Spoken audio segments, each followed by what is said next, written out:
Hello friends, माझे नाव श्रिया आदित्य सोमनकर. माझ्या नाट्यछटेचे नाव आहे खरं काय आणि खोटं काय. काय म्हणता, केवढ्याने रडतेस? आहो, मग रडू नको तर काय करू? आईने बदलल्यावर काय होतं ते तुम्हाला काय कळणार? काय म्हणतो, का बदललं? या मोठ्या माणसांचं मला काही कळतच नाही. आणि आमच्या आईला तर काय, मला बदलण्यासाठी कोणतंही कारण पुरतं. अहो, कुत्र्याचं एक छोटंसं पिल्लू दाराशी आले. मी त्याला दूध पाजावं म्हणून घरात गेले, तर तेही आलं माझ्या पाठोपाठ. झालं, तिच्या सगळ्या चिखलाच्या पायांनी फरशीवर डाग पडले आणि आमच्या स्वच्छता प्रिय मातोश्रींना निमित्तच मिळालं. काय सॉलिड बदललं म्हणून सांगू? आई ग, अजूनही दुखतंय. पण मला हे कळत नाही, काल रेखा मावशीच्या बाळानं आमच्या गादीवर चक्क शू केली आणि आई म्हणते कशी, असू दे ग, काही बिघडत नाही. आता काय म्हणावं बाई हिला. परवाचीच गोष्ट. बाबा एका छोट्याशा बाळाला घेऊन बसले होते आणि मग नंतर शेखर काकांचा फोन आला आणि मग त्यांनी आईला खुणावणीच सांगितलं, त्याला नाही एवढं सांग. चक्क खोटं बोलतात हे मोठे माणसं.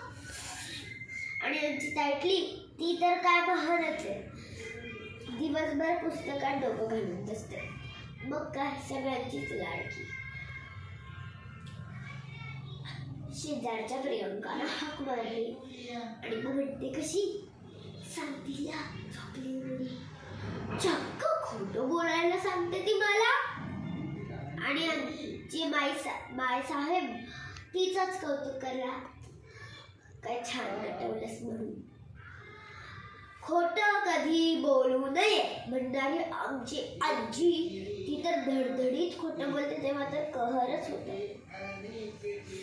परवाची गोष्ट. रेखा मावशींनी हाक मारली आणि म्हटली, वास्तुशांतीला का नाही आलात? आणि आजी म्हणते कशी, आत्ताशी गुडघे दुखतात ग माझे, बाहेर जाणंच होत नाही कुठे.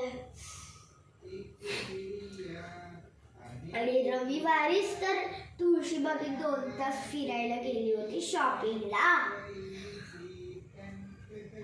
मग मीही विचार केला की आपणही एकदा बघावं त्यांच्यासारखं वागून. मग त्या दिवशी आईने मस्त टीव्ही लावून दिलेला होता.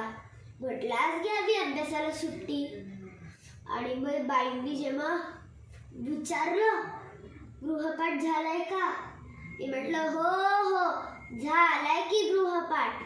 आणि मग जेव्हा बाईंनी बघितली तेव्हा अशी सणसणीत लावून दिली ना गालावर की बस, 4 बोटं उमटली हो गालावर. तेव्हा समजलं खोटं आणि खऱ्यातलं अंतर काय. तेव्हा ठरवलं, मोठी होईस्तोवर कधीच खोटं बोलणार नाही. काय म्हणतो, खरं की काय? हो हो, अगदी खरं, गळा शपथ खरं. थँक्यू.